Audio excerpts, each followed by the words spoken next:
Un gran saludo amigos y amigas, ya estoy por aquí en el live, espero que se conecten las personas que me han estado esperando, comienzo 5 minutos tarde, pero bueno, ya estamos por aquí a dar continuidad a este programa de conversatorios y exposiciones referentes al Junio Afrovenezolano, ya en el tercer encuentro el día de hoy, 10 de junio del año 2020 o 9 de junio del año 2020, estoy confundido con los días. Hoy día hice la convocatoria para hablar del tema de la materialidad y los objetos rituales referentes a la identidad afrovenezolana. Es un tema que desde la antropología he estado investigando a nivel teórico, pero más que ello, a nivel etnográfico, que ya tiene que ver más con la metodología y las experiencias vividas en estos trabajos de investigación. Como publiqué esta mañana, hoy voy a utilizar tres referentes, porque hablar de la materialidad y de los objetos rituales en Venezuela y además en temas afrovenezolanos es bastante fuerte y complejo por la cantidad de objetos, por supuesto, que nos vamos a conseguir en estas manifestaciones rituales, pero he decidido utilizar tres referentes en la tradición de los sones de negro San Antonio Tamunangue, el garrote como elemento material y objeto. En las diabladas, en los diablos danzantes de Naiguatá, voy a estar utilizando el ejemplo de la máscara, ¿sí? Como elemento ritual y como objeto importante para la transmisión de sentimientos y del ritual en sí mismo. Y por último voy a estar trabajando con San Juan en referencia a la imagen sagrada como objeto, en el caso de San Juan del estado de Yaracuy, ¿sí? Entonces, un gran saludo a los amigos y amigas que se están uniendo. Y bueno, ¿por qué estos tres casos? Bueno, porque además son tres elementos materiales de la cultura que he estado más cerca, que he tenido como más datos etnográficos y además que siento que son elementos y objetos que son estructurales y que son casi que centrales dentro de estos rituales. No he trabajado hoy con el tema de San Pedro de Guatires y Guarenas porque este tema lo voy a estar trabajando con la amiga Silvana el día 28 de junio y es un ritual que yo no he investigado a profundidad, entonces prefiero dejarle a otra persona que lo trabaje. ¿Por qué hablar de materialidad? Porque los objetos transmiten no solo los elementos materiales de los rituales, comenzando con esta reflexión, no son simples adornos o elementos del vestuario o elementos que están ahí colocados solo para ser observados por su belleza o por su forma. Los objetos, y sobre todo los que tienen un carácter ritual sagrado, vienen a configurar una red de interpretaciones, memorias sobre ese cuerpo material. Están canalizadas un montón de representaciones que son transmitidas a través de la historia. Entonces también es trascendiendo un poco el enfoque folclorista, ¿sí? Que estuvo muy fuerte al principio de los estudios culturales en Venezuela. Para el enfoque folclorista se hace solo una descripción en muchos casos de los objetos sin mayor profundidad y sin mayor interpretación de esos niveles, ¿sí? De importancia y de significados que tienen para estas comunidades a nivel de identidad. Y en muchos casos se reducían estos objetos simplemente a elementos de vestuario, adornos, todo esto que estamos queriendo trascender.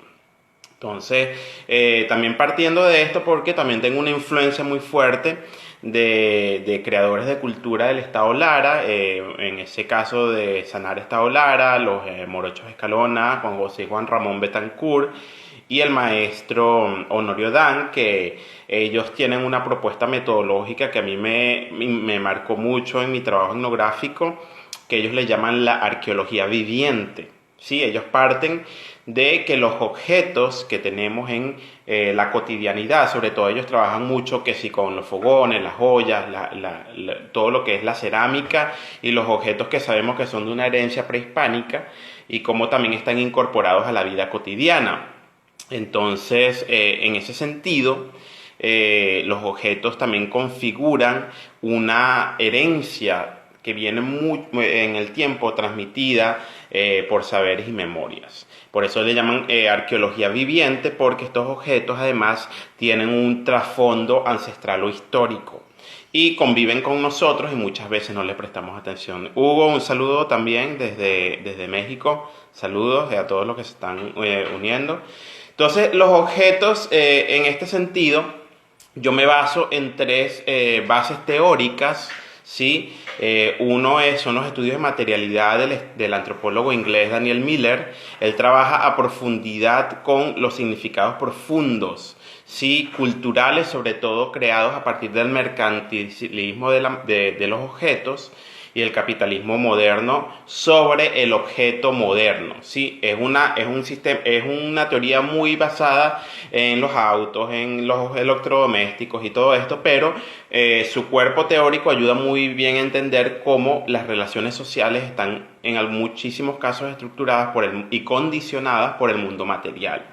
El otro enfoque es el enfoque semiótico, semiológico. Sobre todo yo trabajo con la herencia francesa, estructuralista y postestructuralista, sobre todo en Barthes, en su trabajo sobre mitologías, donde él describe que además la connotación, sí, de los objetos y de la realidad material viene a obtener un carácter inconsciente en la cultura cotidiana, ¿sí? Cuando nosotros utilizamos objetos de vestir, sobre todo prendas de vestir, y cuando nosotros damos regalos y cuando nosotros intercambiamos relaciones sociales con objetos, no solo estamos haciendo uso consciente de esa materialidad, sino también hay factores que están muy codificados en esos intercambios sociales que no somos conscientes de ellos. Y bueno, para trabajar con imagen utilizo antropología de la imagen de Hans Belting, que él tiene una perspectiva muy antropológica de cómo la imagen sagrada, para hablar en este caso de San Juan, puede ser entendida como en una tridimensionalidad de relaciones, que la imagen no es solamente un objeto, la persona incorpora también aspectos y canaliza aspectos personales a través de las imágenes, y esto además tiene repercusiones sociales. Entonces, esto es solamente, okay, eso es el trasfondo teórico, ¿sí?, de la propuesta. Y bueno, ya pasando directamente a las referencias etnográficas, vamos a ver cómo estos tres casos, Sones de Negro Tamunangue, Diablos Danzantes de Naiguatá y San Juan del municipio de Veroes en Yaracuy, transmiten y tienen estas realidades materiales en y además cómo estos objetos también canalizan esa identidad afro-venezolana, que es lo que nos interesa en este ciclo de conversatorios. En primer lugar, el garrote, sí, entendido dentro del contexto ritual de los sones de negro tamunangue. El garrote es un objeto, sí, es un objeto cultural que tiene una trascendencia mucho más allá del tamunangue sones de negro. En los municipios Torres, en los pueblos como Carora, Curarigua, en todos los municipios del estado Lara e incluso trascendiendo, incluso en Falcón y otros estados, este objeto tiene una importancia asociada a la masculinidad, ¿sí?, a la identidad y hasta cierto poder jerárquico, sobre todo a nivel jerárquico por vía paterna. Entonces es un objeto además paternal, ¿sí?, que es heredado por tu prestigio social, es heredado incluso, y algunos objetos, algunos garrotes también tienen esa marca.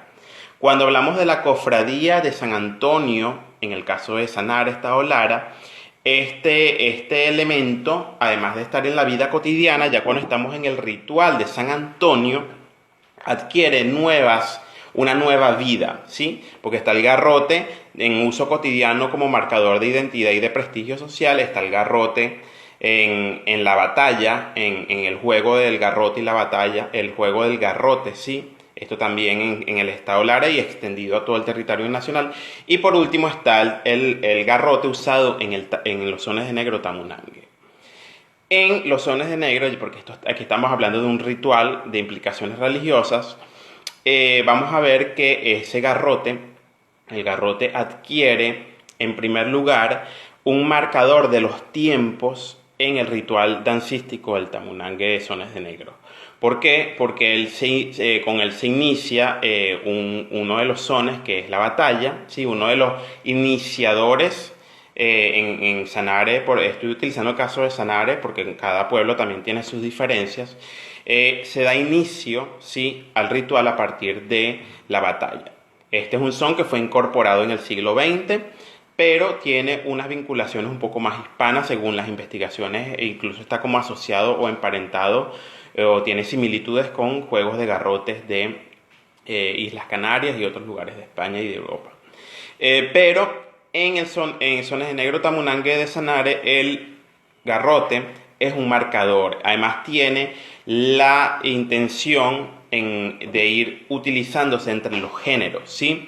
En el son de la bella, por ejemplo, en el tamunangue, en Sanare Estado Lara, es el hombre, ¿sí? El hombre y la mujer se van utilizando en algunos de los sones este objeto, ¿sí? Y además se abre la discusión sobre si la mujer usa garrote, que en otros pueblos no es así.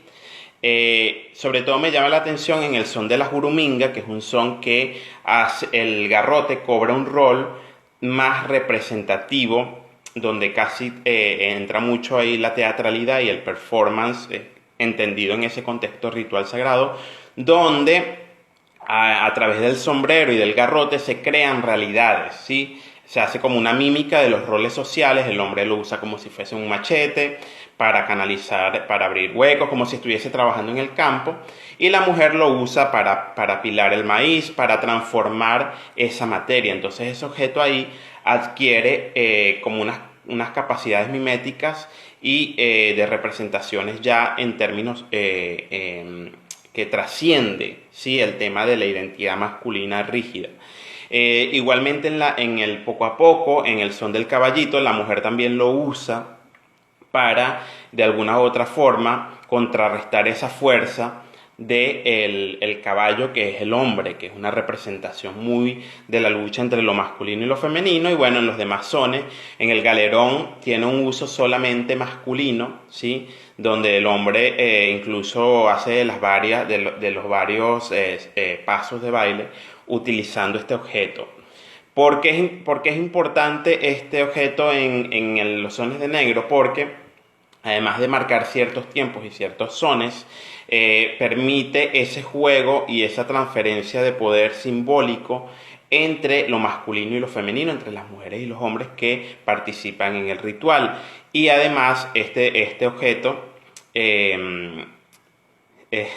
sí, en ese objeto cultural también, a partir de la jerarquía que tengan los músicos y los celadores de San Antonio, va a tener marcas en su corporalidad. Es decir, el cuerpo del objeto tiene capas de pelos en el caso de caballo, de chivo o de los animales, y se le marcan con motas.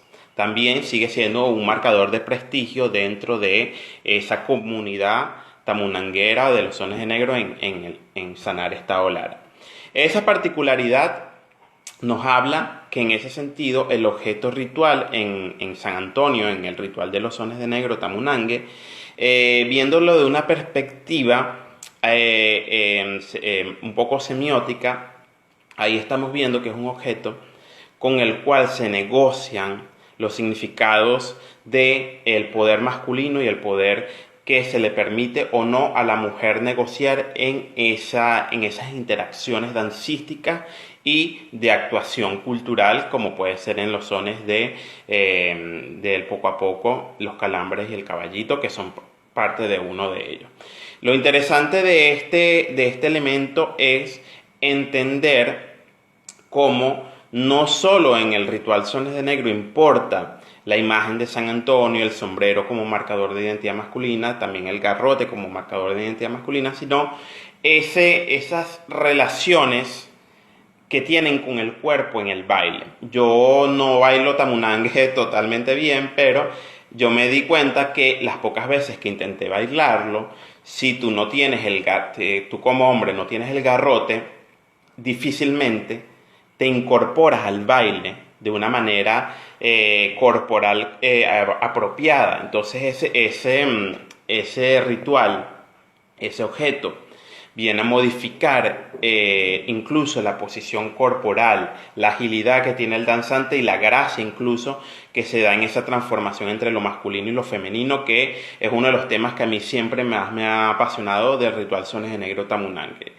En definitiva, el garrote también ha sido un punto de disputa y de empoderamiento femenino, por eso también lo traigo a correlación, porque durante muchísimas décadas en muchas comunidades no se le permitía a la mujer incluso batallar. Yo en los últimos años que estuve trabajando en Sanare, la mujer participaba activamente ya batallando entre mujeres, pero también con hombres de la comunidad. Entonces, ese acceso o no acceso que se le permite a las mujeres de las comunidades tener a partir del uso del garrote, también marca mucho el estatus a partir, por supuesto, de la ritualidad y el simbolismo. ¿Sí? Esto no quiere decir de por qué la mujer lo usa, no es equivalente en las demás dinámicas o realidades sociales, pero en el territorio simbólico, la mujer tiene un rol muy interesante y muy poderoso cada vez más en este ritual. Antes se realizaba útilmente a partir de esta estetización, que si el traje era llamativo, pero cada vez va ganando más terreno en ese empoderamiento con un objeto que, bueno, de por sí incluso es fálico, el garrote. Son temas muy interesantes. El antropólogo norteamericano David Goss hizo tiene un pequeño apartado de esto en su libro El Estado Festivo, pero sería muy interesante hacer un trabajo a profundidad de este tema del género y esa disputa del género a partir de un objeto como el garrote. Yo solo lo traigo para la discusión, el garrote en los Sones de Negro, solo para la discusión y para hacer una reflexión final cuando terminemos.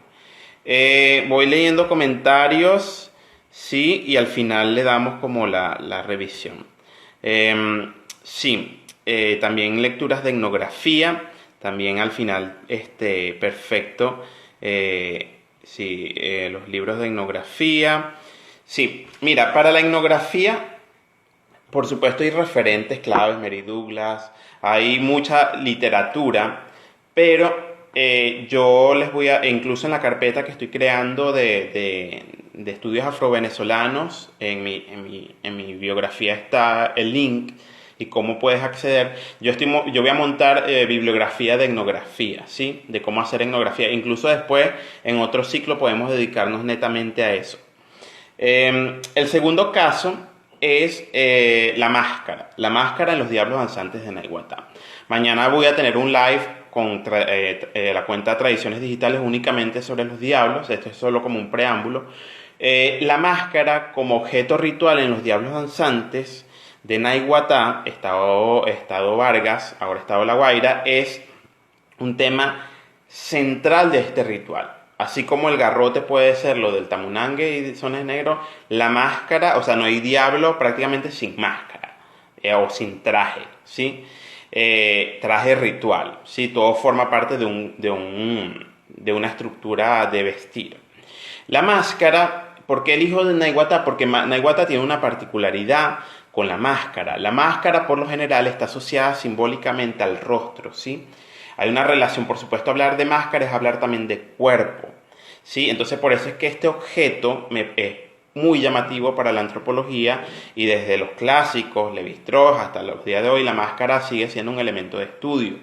Pero en el caso de Naiguatá Estado, los Diablos Danzantes de Naiguatá, tiene la particularidad de que si bien la máscara en algunos momentos tiene una necesidad de ser colocada o hacer el juego con el rostro, es una máscara que se porta a la par del cuerpo, ¿sí? Como a la altura del estómago, el danzante la va moviendo con el cuerpo. No tiene la implicación directa de cubrir el rostro. El rostro, los Diablos Danzantes llevan una capa o una capucha de color, a veces está asociada al color de la máscara, pero el primer punto es ese, que es una máscara que tiene la particularidad de que no está netamente asociada al concepto de rostro. El segundo punto es que esta máscara ha tenido unas transformaciones impresionantes en las últimas décadas. Al principio esta máscara era únicamente asociada a la fauna marina y de los campesinos de la zona de Naiguatá, o sea, los animales del campo y a los animales marinos, porque es un pueblo que interactúa entre las montañas de la cordillera central y es un pueblo de pescadores históricamente. Entonces ahí conseguimos cangrejos, calamares, pulpos, pescados, delfines, todo ello. Y animales del campo, perros, aves de crianza, gallinas, iguanas, o sea, hay una diversidad de fauna representada en estas máscaras. Las últimas décadas, aquí entra un tema que es el centro de la conversación de mañana con Tradiciones Digitales, es el tema de la tradición histórica y la innovación cultural, esta innovación de las nuevas generaciones. Por supuesto, la influencia de la cultura occidental, televisión, cine, música, trajo a las nuevas generaciones creaciones que están como sobrepuestas. La primera vez que yo fui a Naiguatá me conseguí con máscaras de Depredador, de bandas de heavy metal, pinturas de los trajes también referentes a cultura pop, animes, Bob Esponja, todo este tipo de elementos que convivían con, por supuesto, los tradicionales. ¿Qué sucede? Aquí se abre otro debate que está la postura purista y la postura y de la innovación que están dándose sentido una con la otra. Entonces, cuando vamos a la materia, cuando vamos a ese cuerpo, ¿sí?, material de la máscara, yo entiendo también que las nuevas realidades materiales para elaborar esa máscara, también las últimas décadas cambiaron, incluso los colores, las pinturas al frío ahora tienen colores fluorescentes, los sprays, también el imaginario de estas nuevas generaciones influye, pero esto da una nueva dinámica, ¿sí? Es interesante, es en sentido de que ese material creado como la máscara, por un lado, habla de esa identidad ancestral de esta comunidad, con esa dualidad campo y pescado, y cultura de pesca, y esta influencia, que también puede ser como un diagnóstico, esta influencia de la cultura de Hollywood y de todas las influencias musicales de la cultura pop y todo ello. Entonces, como estos jóvenes tratan de sacar de ese imaginario colectivo, estos referentes a veces crean hibridaciones muy interesantes, como puede haber, si bien hacen un pescado, puede ser un pescado influenciado por una película de Disney como la que todos conocemos. Entonces, esto genera un tema muy interesante, ¿sí?, en términos materiales, que es esta innovación. Por un lado desgasta esta ancestralidad, pero por el otro lado, astutamente, como somos nosotros, como es la cultura latinoamericana, a partir de todos estos temas de aglutinación, dinamización de referentes, por otro lado permite que también las generaciones que están actualmente influenciadas por esto, que es una realidad que está allí, participen y formen parte de una espiritualidad y de una ritualidad que de otra manera, si esta cofradía tuviese una estructura mucho más rígida, no fuese de esta manera, quedarían totalmente excluidos, ¿sí?, o excluidas, porque también es una diablada que permite la interacción que tiene con el tema. Aquí Destinos a Compas me dice: materiales para elaborar estos objetos son propios del lugar. Sí, mira, el garrote tiene un tema incluso ancestral con los maderos de la zona. En Sanare, el árbol de vera, yo recuerdo que un garrotero, una vez fui con él a buscar precisamente la madera propia, e incluso van en Semana Santa, tiene todo un tema muy interesante de esa espiritualidad como incluso ocultista, de cómo elaborar y amarrar estos garrotes. En el tema de las máscaras, es muy interesante porque yo me conseguí con muchas realidades. Hay gente que agarraba material de desecho, se iba incluso a la playa y conseguía, no sé, una estructura de árbol, ¿sí?, de madera, y sobre eso le pegaba papel o cartón y después la pintaba, y esa era su máscara. Como habían personas que incluso iban a Caracas a comprar materiales, peluches, y le quitaban los pelos y después lo colocaban con plumas, entonces hacían una cosa con colores brillantes, escarcha, y eso era la máscara. Entonces se da de acorde a las realidades y a la perspectiva y además las posibilidades socioeconómicas de los grupos. También en Naiguatá se da por grupos familiares, grupos de amigos, grupos de vecinos. A veces ellos deciden hacer máscaras temáticas, que todos los amigos, si estudian en un liceo, si son de la misma callejón, tienen máscaras, por ejemplo, de depredador, máscaras de pulpo. Entonces, tiene un poco que ver con esto, pero la creatividad siempre está ahí, incluso si son materiales muy artificiales, de colores chillones, de colores fluorescentes, hay un valor de la creatividad y de la innovación que no puede ser desprestigiado ni debe ser puesto en minoría. Esto es interesantísimo por ello. Entonces, en esos términos materiales, esa realidad está ahí presente con el tema de la máscara de Naiguatá. ¿Por qué también es interesante esta máscara? Porque, como les dije, tiene una conexión entre el cuerpo y el cuerpo en movimiento, ¿sí? Que ahí sí vamos a esa sincronización con el compás de la caja de tambor, ¿sí? Que se usa en Naiguatá, y los otros elementos del traje ritual, como es el campanario, que dan un movimiento. Además, ellos le colocan unas cintas de color largo que genera un movimiento visual, ¿sí? Que crea toda una dinámica y una lingüística incluso corporal, y la máscara forma parte de ello. Es una máscara que es portable, es una máscara manual, ¿sí? Que ellos llevan por lo general en el brazo. Solamente cuando hacen un baile que se llama el baile del muertico o del muerto, yo vi que ellos se colocaban la máscara cuando pueden colocársela, porque a veces son muy grandes o no son cómodas de usar en la cara, y ellos bailan con esta máscara. En ese sentido, el concepto de máscara de Naiguatá tiene que ir totalmente asociado al estudio del cuerpo en movimiento y a todo el sistema que es el vestir, ese traje ritual, que no es disfraz, no es parafernalia, no es nada de eso, sino es todo un sistema lingüístico que está sobre el cuerpo. Entonces, a través de la máscara de los diablos danzantes de Naiguatá entendemos que no podemos hablar de la máscara aislada. Es un objeto que tiene toda una coherencia cultural en ese sistema que es el traje ritual, y que es el ritual en esa complejidad donde hay 900 o incluso a veces hasta 1000 personas danzando al unísono.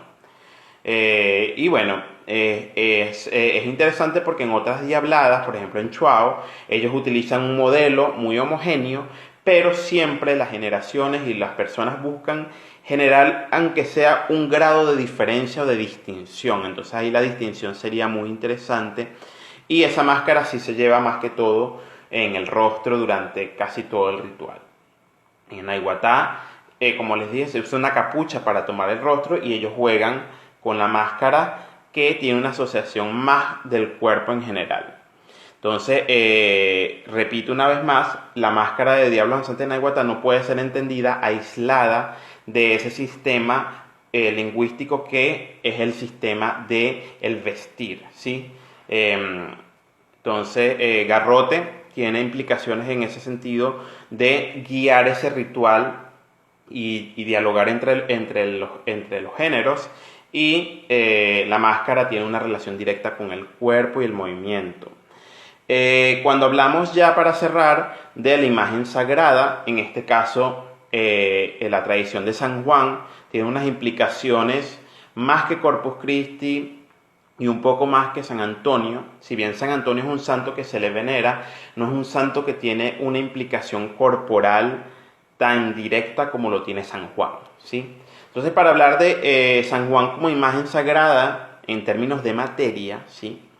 Es interesante reconocer que, como es un santo que las comunidades afrovenezolanas se les fue impuesto, pero ellos sobrepusieron un montón de valoraciones y representaciones sobre esta figura religiosa, se crea una dinámica que es muy del Caribe, que es muy de las religiones afrocaribeñas, y que en Venezuela se da tal cual como se da en el candomblé, como se da en el vudú, como se da en la santería, que es que los santos son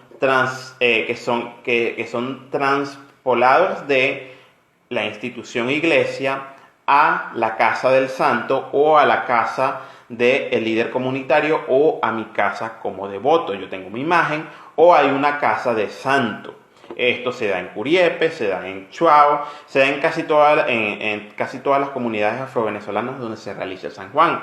En el caso que yo he investigado más, que es el de San Juan del municipio de Veroes, Yaracuy, se da esta misma dinámica. Ciertos líderes espirituales comunitarios o líderes incluso a nivel de orden comunitarios reúnen y ellos tienen durante todo el año la imagen del santo.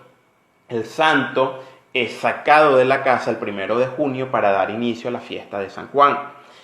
Es un santo que además tiene un valor que es muy similar a otras tradiciones venezolanas, que es un santo al cual se le ofrendan, algunos se les ofrendan joyas, flores, regalos, pero a mí me interesa mucho el tema también de la ofrenda como vestido, ¿sí? El vestir, incluso en comunidades, en las comunidades de Yaracuy, del municipio de Veroes, Agua Negra, Palmarejo, Taría, Farriar, se realiza un intercambio y además se realiza el cambio del traje del santo. Entonces, hablando un poco de antropología de la imagen, aquí no estamos hablando de una imagen en términos contemplativos de solo representación, que eso es un poco la crítica al enfoque semiótico, que se habla solo de un intercambio como muy racional de significado, de significante significado. Cuando hablamos de una imagen sagrada como San Juan en estas comunidades afrovenezolanas, estamos hablando que es un santo que convive en la casa, que es humanizado, que es traspolado a los espacios domésticos, y además es un santo que se le ofrendan bebidas, es un santo que se le ofrendan vestidos o trajes, y es un santo que baila sobre todo con el devoto o la devota o con el grupo de devoción. En el municipio de Veroes también es un santo que se bautiza y se baña con los devotos ese día, el amanecer del 24 de junio. Entonces no es un santo para nada. En la imagen de San Juan en Agua Negra, en el municipio, en el pueblo de Agua Negra y de Palmarejo, es un santo que el día de San Juan no entra a la iglesia. Incluso es un santo que ahí podemos rastrear un poco estos términos de resistencia cultural también en el San Juan Congo, que eso otros especialistas lo han estudiado, de Curiepe, pero en el caso de Veroes también tiene esa oposición de dar la espalda o esa frontalidad y encuentro con la institución jerárquica que era la iglesia. Es un santo de la comunidad y de ámbitos más domésticos, familiares y cotidianos. Entonces, en ese sentido, a partir de la antropología de la imagen, San Juan no es simplemente una imagen que está ahí emitiendo significaciones, ¿sí? Como podríamos entenderlo desde esa perspectiva general, racional, semiológica. Es una imagen sagrada que además crea un proceso de identificación corporal, porque es un santo que se le batuquea, que camina, que danza, que se mueve, que se baña, que se le ofrecen las bebidas, que se baña en bebida, que luego se le cambia. O sea, es un santo que es manipulado, ¿sí? En términos incluso corporales. Y tanto la mujer como el hombre en estas comunidades del municipio de Veroes es portador del santo, ¿sí?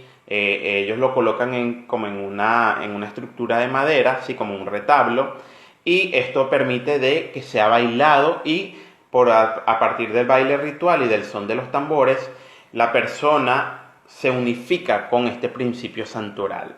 Entonces no es solo un objeto contemplativo, es un objeto que llega a incorporarse no solo en términos de mente, racionales o ideológicos, sino en lo que son las emociones y el sentimiento de los devotos y devotas de esta imagen sagrada.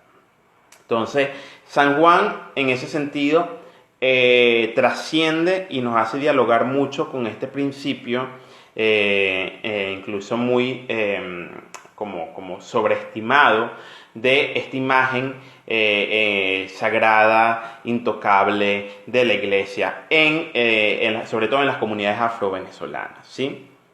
San Antonio tiene una particularidad de que el sistema de resistencia cultural en Occidente, en el estado Lara, es diferente.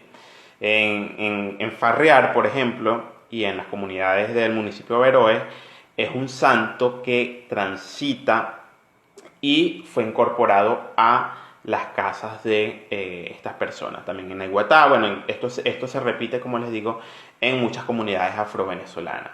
Entonces, resumiendo estos tres puntos de interpretación: garrote de Tamunangue, sones de negro; máscara de diablos danzantes de Naiguatá; y imagen sagrada de San Juan en comunidades afrovenezolanas.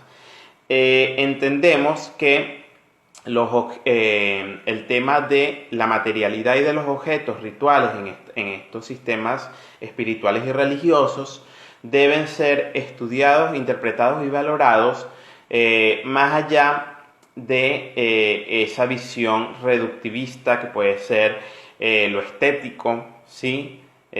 Netamente.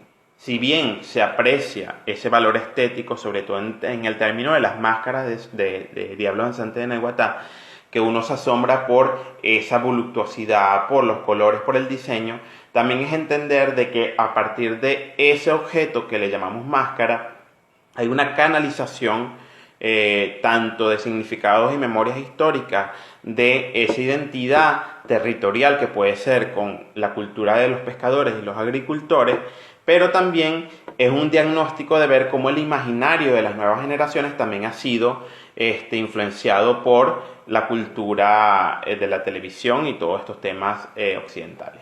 Por el otro lado, es un objeto que logra sintetizar esa unión entre el cuerpo y las representaciones. El garrote, en cambio, tiene un valor un poco más en términos de jerarquía y estatus social, donde también tiene como una declaración corporal de estatus social, pero en el ritual de los sones de negro Tamunangue, en el municipio Andrés Eloy Blanco, Sanare, pasa que el objeto ya entra en una negociación y en una disputa de géneros. Y además es un objeto que tiene un rol en el mismo ritual que es mimético, ¿sí? Que él abre con la batalla, pero que en otros sones, como la juruminga, la perrendanga y el poco a poco, adquiere un valor más representativo y dinámico.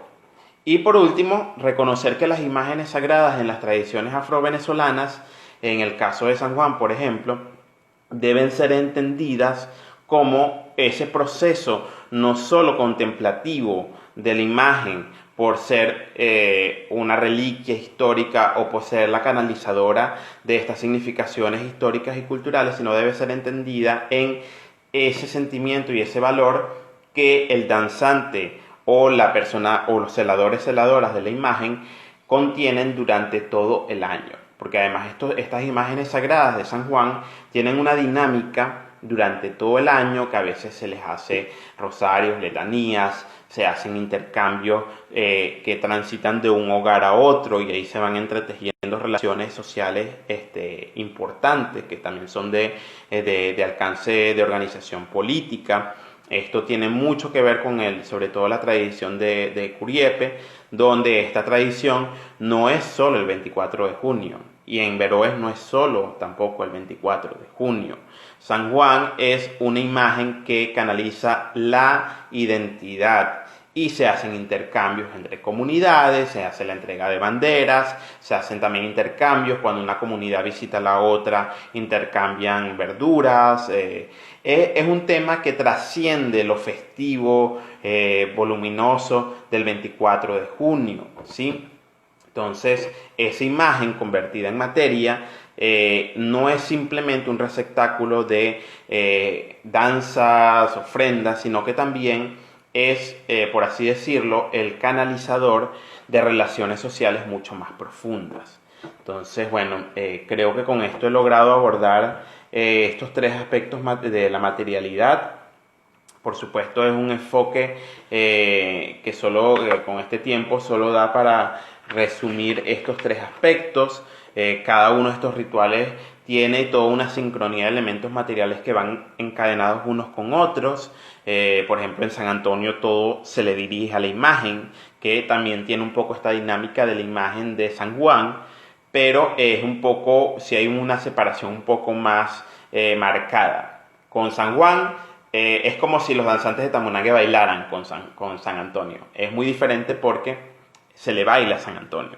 En el caso de San Juan, los danzantes bailan, se bañan, brindan con San Juan, dependiendo también la comunidad.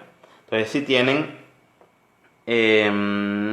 tienen una necesidad de preguntas, voy a revisar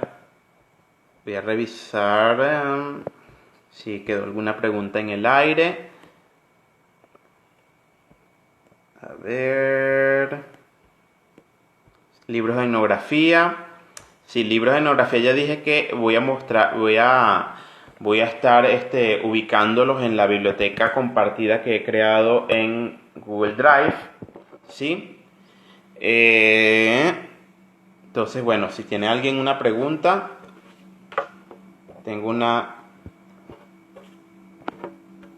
Si no, les invito a las próximas transmisiones. Mañana estoy con Tradiciones Digitales, hablando en general de los Diablos Danzantes de Naiguatá. Luego, el día de San Antonio, el 13, voy a estar transmitiendo otros elementos sobre ese ritual. El día 16, martes 16, con Aquiles Rengifo, voy a estar hablando de la influencia de la música afrovenezolana para la música electrónica contemporánea. Y por ahí tenemos sabores y saberes de la diáspora afro, que vamos a estar hablando sobre gastronomía afro-venezolana. Luego tenemos Danza y Cuerpo con Tatiana Gómez, el día 23 de junio.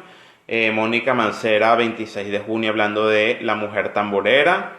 Y el 28 de junio voy a estar hablando sobre la tradición de San Pedro de Guatire. Entonces, bueno, creo que con eso estamos bien. Entonces, aquí una pregunta. Ok, los archivos están en una carpeta de Google Drive. Tú me dejas en los comentarios de la publicación que hice sobre la biblioteca digital tu correo y yo te mando el enlace para que ingreses. Sí, gracias a ti, Gonzalo. Es importante utilizar distintas perspectivas, ¿sí? Para comprender estas tradiciones. No solo la antropología da respuestas, la gente que trabaja con música, la gente que trabaja con teatro, artes, todos damos distintas posturas y interpretaciones, pero quizás es la antropología y etnografía que trabaja el tema simbólico, sí, que es bastante importante. Y por supuesto los estudios históricos, todo va generando esa concadenación de elementos y de aprendizajes y de saberes. Entonces sí, Ángel, puedes conectarte a la carpeta, mandas tu correo y la estoy compartiendo. Ya hay varias personas que están ahí, también estoy recibiendo bibliografía que ustedes recomienden. Es el ánimo de crear esta interacción de referencias y referentes, no solo académico, ¿sí? Sí, la biblioteca virtual está en uno de los posts, creo que está 6 posts hacia abajo en la biografía. Me mandan su correo o acceden directamente al link que dejé ahí. Se llama Biblioteca Digital de Referentes Afrovenezolanos. Entonces, bueno, chicos y chicas, amigos y amigas, estamos cerrando la transmisión. Un abrazo, gracias por unirse a la transmisión. Igual este enlace va a quedar en IGTV. Y bueno, mañana nos vemos con a 100% Tradición de los Diablos Danzantes de Naiguatá. Mañana es el día que inicia esta tradición. Ellos bajan de Cerro Colorado mañana y el jueves. Sí. Sí. Aquí comentan. Olorice comenta. Sí, término de material. Fíjate que con el tema del patrimonio inmaterial, fíjate que aquí estamos hablando de materialidad precisamente. El tema del patrimonio inmaterial nunca debería estar exento de estudios de el contexto y de los objetos y de la materia. ¿sí? Porque son dos realidades que están interconectadas. Hablar de las mitologías, de las oralidades, de los referentes, de los cuentos y de las leyendas, sin ir a la materialidad, nos está dando una postura totalmente parcializada de estas realidades culturales. Es como si yo hablara, como les dije, de la máscara sin hablar de cuerpo. Es prácticamente imposible sin hablar de el vestir. Entonces, sí, es una visión holística, porque a veces las personas se confunden, ¿sí? Cuando se habla de estudios de patrimonio inmaterial y creen que se habla de cosas etéreas, de cosas que están en el aire, de lo que la gente piensa y dice, cuando en realidad, además, estos estudios de patrimonio van directamente a afectar aspectos de la realidad material y concreta de las comunidades y de las personas que la viven. Entonces, bueno, un abrazo a todos y todas. Ahora sí, porque incluso la transmisión va a caducar. Se les quiere, estamos en contacto también. Se me había olvidado que con Destinos Compass tenemos el día viernes, sí, está también en la publicidad de la biografía, una charla muy interesante sobre cómo hacer turismo y visitas a estos rituales sin ocasionar o sin molestar precisamente la dinámica y respetando las dinámicas de estas tradiciones venezolanas. Lixi o el equipo de Destinos Compass, si puede también escribir la hora, que no la recuerdo, pero a partir del perfil Destinos Compass vamos a estar haciendo esta transmisión el día viernes de cómo respetar y además cómo abrirnos para comprender de que estas tradiciones rituales no son simplemente festivales, fiestas, celebraciones, sino cómo también podemos contribuir, ¿sí?, haciendo un turismo que sea más humano, más conectado con las realidades y necesidades de estas comunidades. Sí, de la Manzaguapo no entendí la pregunta de Manzaguapo, Leandro. No sé a qué te refieres, si es un tipo de garrote. En Sanare no tenemos esa referencia. 6 p.m. sí, del día viernes con @Destinos Compass. Sí, es la transmisión en vivo para hablar sobre turismo en Venezuela asociado a estas tradiciones rituales que, si bien es por supuesto importantísimo que las personas, de cualquier persona de Venezuela, visite estas comunidades en tiempos festivos y rituales, pero deben también entender de que no todas las tradiciones tienen la misma dinámica, la misma lógica, que es muy distinto ir a un carnaval que ir a unos diablos danzantes, e ir a unos zaragozas que ir a un 13 de junio. Sí, un tipo de garrote. Sí, para bailar el tamunangue no se utiliza en el estado, o sea, en lo que yo conozco de Sanare, ese tipo de garrote. Y bueno, les invito mañana con Tradiciones Digitales una vez más, Diablos Danzantes de Venezuela. Ellos van a estar hablando antes de mi presentación a las 5 de la tarde, hora de Venezuela. Van a estar hablando a las 4 con una diabla danzante de Naiguatá, de la familia Iriarte. Entonces, el tema del género también es interesantísimo en los Diablos Danzantes de Naiguatá, porque tienen una apertura total con la participación tanto infantil como femenina. Entonces, es muy valioso. Turismo en tiempo ritual, 6 p.m. hora Venezuela, el día viernes. Hacer turismo en tradiciones religiosas o en festividades venezolanas. Entonces, un abrazo a todos y todas. Ahora sí, se les quiere, se les abraza. Nos vemos mañana.